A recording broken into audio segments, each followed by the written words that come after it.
इसके ऊपर इतना ज्यादा एक्सपेरिमेंट इस देश की सरकार ने कर दिया है कि लोग अब कंफ्यूज है कि हम करें तो करें क्या।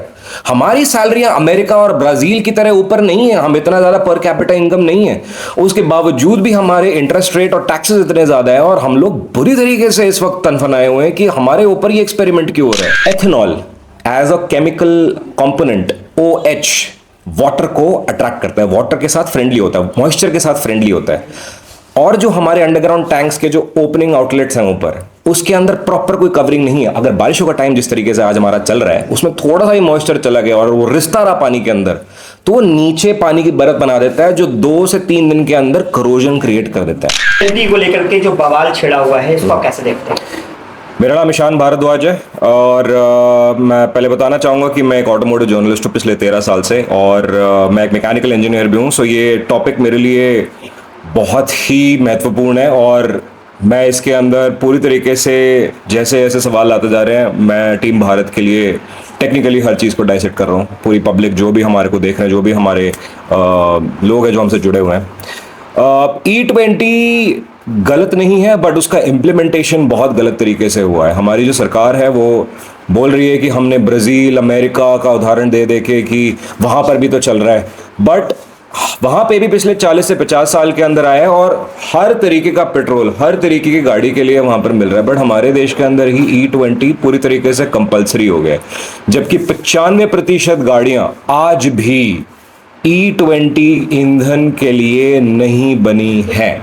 उसके अलावा हमारे जो PSU, जो पब्लिक सेक्टर फ्यूल स्टेशंस हैं, फ्यूल कंपनीज हैं, OMCs हैं, जैसे इंडियन ऑयल, BPCL, HPCL, इनके प्रॉपर कोई कंप्लायंसेस नहीं है फ्यूल की स्टोरेज और लॉजिस्टिक्स के लिए।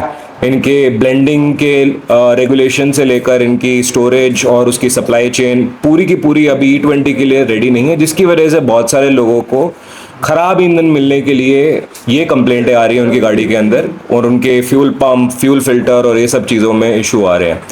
उसके अलावा बहुत सी ऐसी गाड़ियाँ हैं जो 2023 से बनी हैं और उनके फ्यूल टैंक, उनके अंदर जो कंबशन और फ्यूलिंग सिस्टम के जो मटेरियल्स हैं, वो उस टाइम तक भी E20 के लिए नहीं बने थे, और ये ऑलमोस्ट 95% गाड़ियाँ हैं जो सड़कों पर दौड़ रही हैं। तो जब ये गाड़ियां इन चीज़ों के लिए और इस फ्यूल के लिए कंप्लायंट नहीं है, तो क्यों हमारे पे EVs थोपा गया?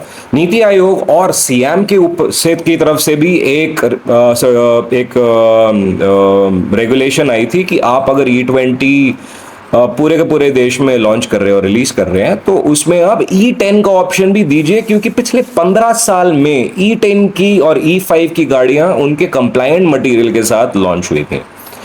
तो हमारे ऊपर की क्यों थोपा जा रहा है? एक उदाहरण के तौर पे मैं बोलना चाहूंगा, एक तांबे के ग्लास के अंदर अगर आप पानी डाल के उसको पूरी रात रखें और अगले दिन अगर आप उसको पिए, तो आपको शायद आपके शरीर को फायदा होगा।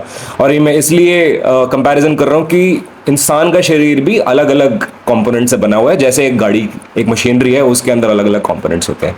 उसी तांबे के ग्लास के अंदर अगर आप नींबू पानी डाल दें या कोई भी ऐसी चीज़ डाल दें जो एसिडिक है, तो और अगले दिन अगर आप रात भर उसको रख के अगले दिन पिए, तो उसका रंग चेंज हो जाता है, उसके अंदर टॉक्सिसिटी आ जाती है, जिसको अगर आप पिएंगे तो या तो आप डॉक्टर के पास नजर आ जाएंगे या आप बाथरूम में नजर आएंगे।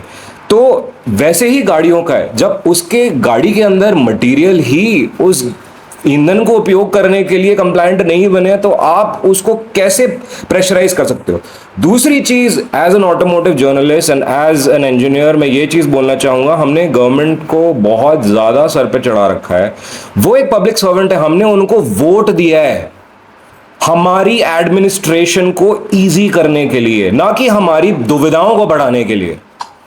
इस देश में इतनी ज्यादा प्रॉब्लम हो रही है गाड़ी की वजह से, हमारा पूरा लॉजिस्टिक, पूरा सप्लाई चेन, हमारी ट्रांसपोर्टेशन इतनी ज्यादा हिल गई है पिछले 1 से 2 साल के अंदर, स्पेशली पिछले 1 साल के अंदर लोग कंफ्यूज्ड हैं। एक आम इंसान 10 से 12% रोड टैक्स देके, 9 साढ़े 9% इंटरेस्ट रेट देके बैंक को अपने परिवार के लिए और अपने लिए एक छत लेता है, लोहे की एक स्ट्रॉन्ग छत, जिसमें वो अपने परिवार को और अपने आप को अपने घर से काम पे, काम से घर पे, और कहीं भी जहां भी वो जा रहा है उसके लिए वो काम आ रही है वो गाड़ी, चाहे वो 2 पहिया वाहन हो, चाहे वो एक 4 व्हीलर एक गाड़ी हो।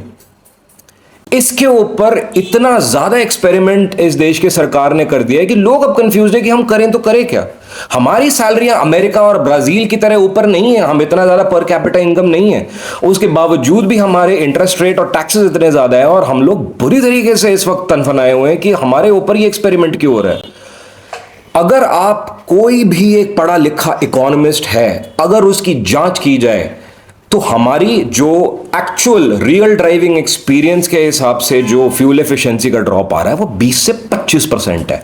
ये सरकार कहती है कि हमारा ओवरऑल ऑयल इंपोर्ट कम हो रहा है। अगर 20 से 25% आपकी ईंधन की जो इंपोर्ट है वो सॉरी जो आपका ईंधन की फ्यूल इकोनॉमी है वो कम हो रही है आपके नॉर्मल E5 E0 फ्यूल की मुकाबले, तो आपका एक्चुअल में जो ओवरऑल इंपोर्ट है, जो 80% पेट्रोल जो आप डाल रहे हो उसके अंदर, उसकी तो एक्चुअल में इंपोर्ट बढ़ गई ना, कुछ परसेंटेज बढ़ा ही तो है, उसमें कम थोड़ी ना हुआ है। प्लस अपॉर्चुनिटी कॉस्ट, जिसमें लोगों को इतना ज़्यादा स्ट्रेस है कि मेरी गाड़ी चलेगी नहीं चलेगी, स्टार्ट होगी कि नहीं होगी, क्योंकि मेरी गाड़ी इथेनॉल के लिए तो बनी नहीं है।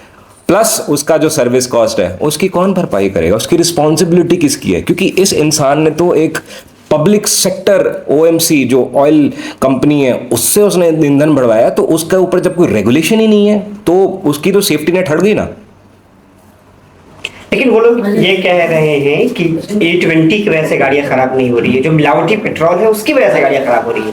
E20 के नाम पे हमें बदनाम करने की कोशिश हो रही है। मिलावटी पेट्रोल से क्या मतलब? मैं आपको बहुत ही सरल भाषा में इसकी टेक्निकल प्रॉब्लम समझाता हूँ।